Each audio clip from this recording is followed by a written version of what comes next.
파업 참여 규모가 워낙 커 교통 대란을 피하기는 어려울 것으로 보입니다.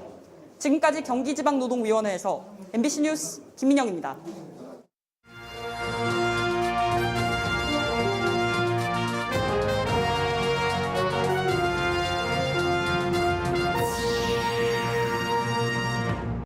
남의 개인정보로 만든 카드로 물 쓰듯 돈 쓰고 다니던 사기범이 붙잡혔습니다. 무심코 피싱 사기 문자에 손가락 한 번 잘못된 피해자는 목숨을 끊었습니다. 검찰의 잘못으로 억울한 재판을 받아야 했던 30대에게 국가배상 판결이 확정됐습니다. 7년의 고된 소송에 대한 배상금은 387만 원이었습니다. 산업계도 탄소 중립 실천을 선언하고 나섰습니다. 충북에 내로라 하는 기업들이 앞장섰습니다. 유기농의 재발견, 괴산 세계 유기농 산업 엑스포가 하루 앞으로 다가왔습니다. 미리 둘러봤습니다.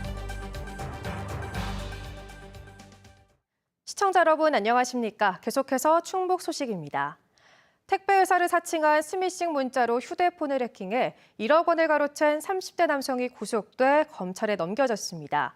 악성 앱을 깔아 빼낸 피해자의 개인정보로 신용카드를 만들어 고가의 명품들을 사들이며 사치스러운 생활을 했는데요. 사기 피해를 당한 50대 가장은 결국 스스로 목숨을 끊었습니다. 이채연 기자입니다. 모자와 선글라스로 무장한 남성이 서울의 백화점 명품 시계 매장을 둘러봅니다. 어깨에 쇼핑백 여러 개를 맨 채로 한 번에 1,200만 원을 또 결제했습니다. 억대의 수입차를 몰고 단 일주일 동안 이렇게 쓴 돈이 1억 원입니다. 일부는 현금 대출을 받아 쓰기도 했습니다. 백화점과 아울렛 등에서 앱카드를 이용해서 결제를 하고 흥청망청 사용한 남의 명의로 카드를 만들어 물 쓰듯 돈을 쓴 겁니다. 악성 코드가 링크된 미끼 택배 문자를 보내 피해자 휴대전화에 개인정보를 빼낸 뒤 이걸로 피해자 명의의 휴대전화와 신용카드를 만들었습니다. 결제 승인 통보도 막아 피해자는 황당한 결제 청구를 받기 전까지 알 방법도 없었습니다. 뒤늦게 사실을 알게 된 50대 피해자는 이달 초 가족을 두고 극단적 선택을 했습니다. 기존의 이제 보이스피싱 범죄에서 이제 진화해서 이제 온라인상으로만 이렇게 카드 발급부터 그 대출까지 손쉽게 이루어지다 보니까 카드 사용처 추적으로 경찰에 붙잡힌 30대 남성은 마약 사범으로 집행유예 기간 중에 또 사기 범죄를 저지른 것으로 드러났습니다. 경찰은 검거 당시에도 차량 안에 있던 수천만 원 어치의 필로폰 4.39g도 함께 발견해 사기에 마약류관리법 위반 혐의를 추가해 검찰에 구속 송치했습니다. 또 구매한 명품을 조직에 상납했다는 남성 진술을 토대로 공범을 쫓고 있습니다. 한편 경기도 안산에서도 같은 수법으로 4천만 원의 피싱 피해를 당했다는 신고를 받고 수사를 벌이고 있습니다. MBC 뉴스 이치현입니다. 2년 전 저희 MBC는 성폭행 누명을 씌운 검찰을 상대로 힘겨운 싸움을 시작한 한 가족의 사연을 전해드렸는데요. 대법원이 결국 검찰의 잘못이 맞다며 국가의 손해배상 책임을 확정했는데 7년의 고된 소송 끝에 받은 배상금은 고작 387만 원이었습니다. 정재훈 기자가 취재했습니다. 지난 2016년 대학생이던 최양남 씨의 아들을 성폭행 혐의로 기소한 검찰. 사건 당시 만취 상태였다며 부인하던 최 씨 아들에게 정액이 발견됐다는 성폭력 진료 기록 등을 들이밀어 기억은 나지 않지만 인정한다는 자백을 받아냈습니다. 하지만 이 진료 기록, 여성체액을 정액으로 착각한 수련이의 오진이었고 국과수 유전자 감정에서도 최 씨 아들의 DNA는 검출되지 않았습니다. 심지어 검찰은 피고인 측 변호사의 요구가 있을 때까지 혐의 입증에 불리한 이 유전자 감정서를 법정에 증거로 제출하지 않았습니다. 무죄 확정 판결 이후 최 씨 가족은 검사와 수사관을 징계하라며 낸 세 차례의 진정을 검찰이 받아들이지 않자 마지막 수단으로 국가배상 청구를 택했습니다. 한마디의 사과도 없었습니다. 그래서 국가를 상대로 소송을 한다는 것은 어려운 줄 알았지만 한을 풀고 싶어서 또 사과를 받고 싶어서 다시 시작된 검찰과의 소송전.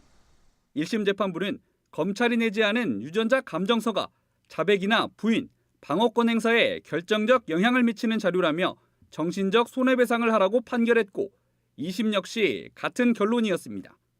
피고인에게 유리한 증거라도 법원에 제출해야 한다는 검사의 객관 의무를 위반해 배상 책임이 있다고 판단한 겁니다. 검찰이 또 인정하지 않으면서 대법원까지 올라간 최 씨 가족 사건은 결국 발생 7년 만에 국가배상 확정으로 마무리됐습니다. 검찰이 보낸 배상금은 지연이자 87만 원을 포함해 387만 원이 전부였습니다. 액수는 크게 중요한 것이 아니에요. 300을 받든 3천을 받든 3억을 받든 우리가 잘못이 없었고 검사가 잘못했다는 것을 공식적으로 대법원까지 가서라도 인정받았다는 것에 큰 의미를 두고 있습니다. 무죄 확정으로 기소에 문제가 있었던 게 밝혀지고도 무려 12명의 검사를 투입해 배상 책임이 없다고 버틴 법무부와 검찰. 과거 해당 사건의 진정을 맡아 검사 징계를 요구했던 임은정 검사는 검찰 잘못으로 고통받은 피해자가 인정받는데 너무 오랜 시간을 쓰게 했다며 대신 사과했습니다.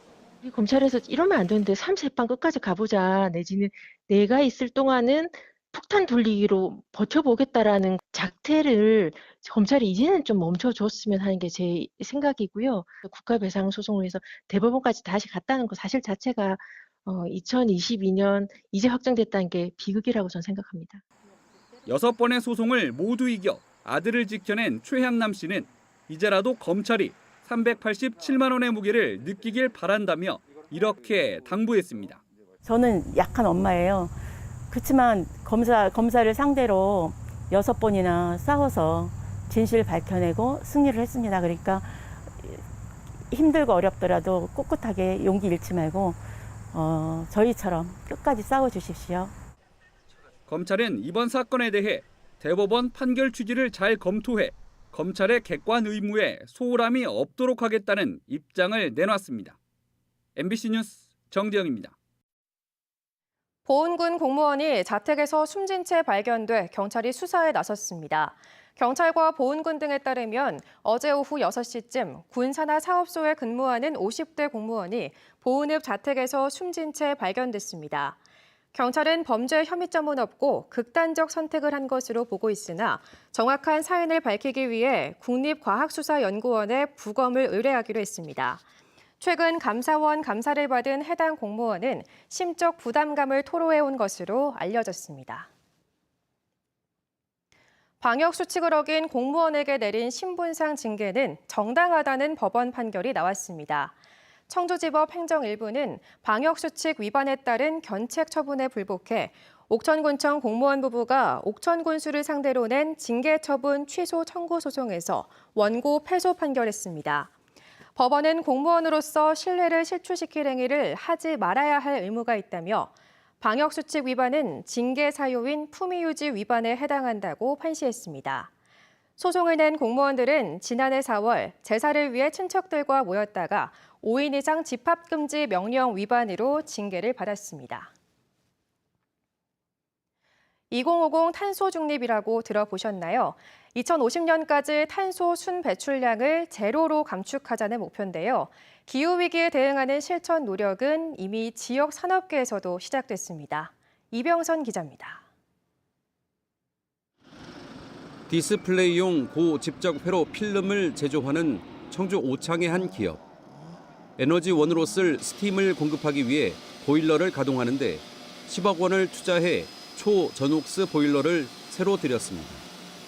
화염의 온도를 낮추고 배기가스를 재사용해 30에서 40ppm 배출되던 질소 산화물을 약 8ppm까지 떨어뜨렸습니다. 비록 투자 비용이 발생하더라도 국가적인 미세먼지 감축 정책에 동참하여 기업의 사회적 책임을 다하고자 투자를 결정했습니다. 이처럼 제조 과정에서 대기 오염 물질이 발생할 수밖에 없는 지역 기업들이 충북도청에 모인 건 바로 기후 위기 때문. 온실가스, 미세먼지 감축 협약을 체결하고 각자 감축 목표를 정해 2년간 648억 원을 들여 행동에 나서기로 한 겁니다. 최근에 해외 기업들 간의 미팅에 있어서도 굉장히 강조하는 것들 중에 하나가 ESG 경영을 포함한 탄소 중립에 대한 요구 사항들이 많습니다. 그 단순히 그냥 일회성으로 지나가는 그 이슈가 아니고 저희도 기업의 생존하고 직결돼 있다라고 그렇게 생각을 하고 있습니다. 김영환 지사도 협약식에 참석해 기업들의 자발적 참여에 감사를 표했습니다.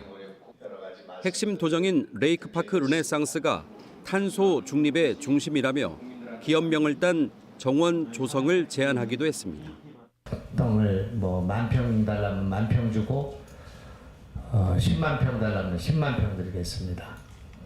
그 땅에다가 여러분 회사의 이름을 붙인 정원을 만들고 나무를 심고 기후 위기 시대 더 늦춰서는 안 될 탄소 중립은 이산화탄소 배출량만큼 흡수량도 늘려 실질적인 탄소 배출량을 제로로 만든다는 개념. 정부는 우선 2030년까지는 2018년 대비 40%까지 감축하기로 일정을 확 앞당겼습니다. 이에 맞춰 충청북도도 감축 목표와 구체적인 실천 방안을 담은 기후변화 대응 계획을 내년 3월쯤 공개할 예정입니다. 당장 올해는 국도비와 시군비까지 120억으로 굴뚝 자동 측정기기와 소규모 사업장 방지 시설, 청정 연료 전환 사업을 지원합니다.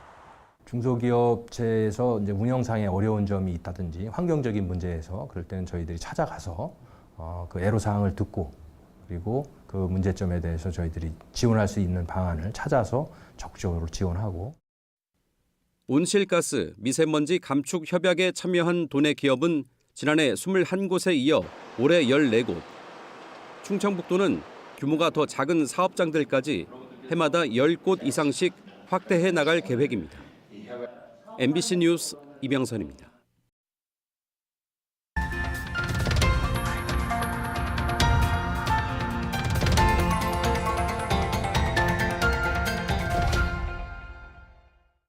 칠 년 만에 정부 승인 국제 행사로 열리는 괴산 세계 유기농 산업 엑스포가 하루 앞으로 다가왔습니다. 앞서 건강한 먹거리에서 나아가 기후재난 대응책으로 떠오른 유기농 산업의 가치를 전해드렸는데요. 내일 개막할 엑스포의 이모저모를 이지연 기자가 둘러봤습니다. 행사장 한편에 마련된 작은 논.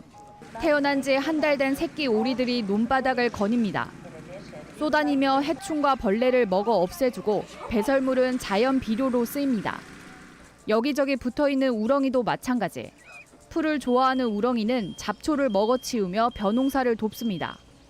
괴산 세계 유기농 산업 엑스포 현장에서 볼 수 있는 전형적인 유기농법입니다. 그러나 이런 친환경 농법만이 유기농의 전부는 아닙니다. 건강하고 깨끗한 먹거리에서 탄소 중립을 실현하는 방안으로 나아가고 있는데요. 7년 만에 열리는 엑스포에서는 이런 유기농의 새로운 가치에 주목합니다. 비료부터 화장품, 의류, 관광에 이르기까지 먹거리를 넘어 다양하게 뻗어나간 유기농의 현재와 미래 가능성을 제시하고 나아가 탄소 중립 등 환경적 의미까지 유기농의 가치 재발견을 공유하며 생활 속에서 어떻게 실천할 수 있는지 제안합니다. 특히 국내외 유기농 관련 기업 400여 곳이 참여한 산업관에서는 보다 밀접하게 유기농을 느낄 수 있습니다. 동물복지 제품, 유기농 제품, 그리고 환경 친화 제품을 전시를 하고 있습니다. 지구 환경까지 건강을 생각을 하고 있는 유기농 제품을 많이 이용해 주셨으면. 펼쳐진 엑스포장은 79만 제곱미터. 전 세계 66개국이 참여하고 127억 원이 투입된 대규모 행사에 걸맞게 볼거리도 다양합니다. 유색벼와 옥수수 등 유기 농작물로 야외 정원을 꾸미고 마당놀이와 버스킹 공연, 동물농장과 친환경 체험 행사장도 마련됐습니다. 그 행사 중에는 약 140차례가 넘는 공연이 매일매일 진행될 예정입니다. 편히 관람하실 수 있도록 그늘막과 쉼터도 많이 마련해놨고요. 괴산 세계 유기농 산업 엑스포는 다음 달 16일까지 이어집니다. MBC 뉴스 이지연입니다. 대구에 이어 충북에서도 학생을 대상으로 한 기간제 교사의 성범죄가 발생한 것과 관련해 충북 교원단체 총연합회가 기간제 교사의 채용 시스템 정비를 요구하고 나섰습니다. 충북교총은 오늘 보도자료를 통해 사제 간의 부적절한 관계는 형법과 처벌 여부를 떠나 교사라면 결코 용납할 수 없는 행위라며 이같이 주장했습니다. 또 도교육청은 해당 교사의 채용 과정을 철저히 조사하고 기간제 교사 채용 과정에 대한 더 엄격하고 체계적인 시스템을 만들어야 한다고 촉구했습니다. 이재명 대표의 개헌 의지에 발맞춰 더불어민주당 충청권 4개 시도당이 세종시를 행정수도로 명문화하는 개헌에 앞장서기로 했습니다. 충청권 시도당 위원장들은 오늘 국회에서 열린 정책협의회에서 세종을 명실상부 행정수도로 발돋움시키려면 불변의 법적 지위가 필요하다며 행정수도 명문화 개헌에 앞장서기로 뜻을 모았습니다. 또 수도권 공공기관 2차 지방이전과 충청권 메가시티 추진 등 현안에 대해서도 지속 협력하기로 했습니다. 이모선 충북도당 위원장은 특히 새 정부의 수도권 규제 완화가 충청권에 미치는 영향이 지대하다며 충청권이 국가균형 발전의 중심이 되도록 적극 협의하겠다고 말했습니다. 조정 대상 지역 해제에도 청주의 아파트 가격 하락이 지속되고 있습니다. 한국부동산원이 발표한 지난주 청주의 아파트 매매 가격 지수는 마이너스 0.18%로 전주의 마이너스 0.16%보다 낙폭이 커졌고 전세 가격도 마이너스 0.17%를 기록했습니다. 전국적인 매매 가격은 0.2% 하락, 전세 가격은 0.21% 하락한 가운데 충북은 매매 0.12%, 전세 0.11%씩 각각 하락했습니다. LH의 임대아파트 성면 불법 철거를 연속 고발한 MBC 충북 조미애 김경호 기자가 충북기자협회 이달의 기자상을 받았습니다. 조미애 김경호 기자는 LH가 임대아파트 리모델링 과정에서 성면 자재가 불법 철거된 사실을 연속 고발해 LH와 환경부가 건강 영향조사에 나서는 등 관계 당국의 후속 대응을 이끌어냈습니다. 또 성면 안전관리 체계에서 노후 아파트 등 민간 공동주택이 빠져있는 등의 제도적 허점도 지적해 국회 차원의 보완 입법을 논의하는 계기를 마련했습니다. 시멘트 공장들이 소각하는 폐기물에 대해 단양군이 세금 부과를 주장하고 나섰습니다. 김문근 단양군수는 최근 단양 지역 시멘트 공장을 방문한 한화진 환경부 장관을 만나 폐기물 반입세를 신설해달라고 건의하고 관련 자료를 전달했습니다. 단양군은 지난 20년 동안 단양 지역 3개 시멘트 회사에서 소성로 연료로 사용하는 폐기물량이 16만 톤에서 140만 톤으로 8배 이상 증가했고 이에 따른 대기 오염을 호소하는 민원이 늘고 있다고 밝혔습니다. 폐기물 반입세가 신설되면 주민의 건강권과 환경권 피해를 회복하고 사회 간접 자본 확충에 활용한다는 계획입니다. 충북 지역 소식 마칩니다. 시청해주신 여러분 고맙습니다.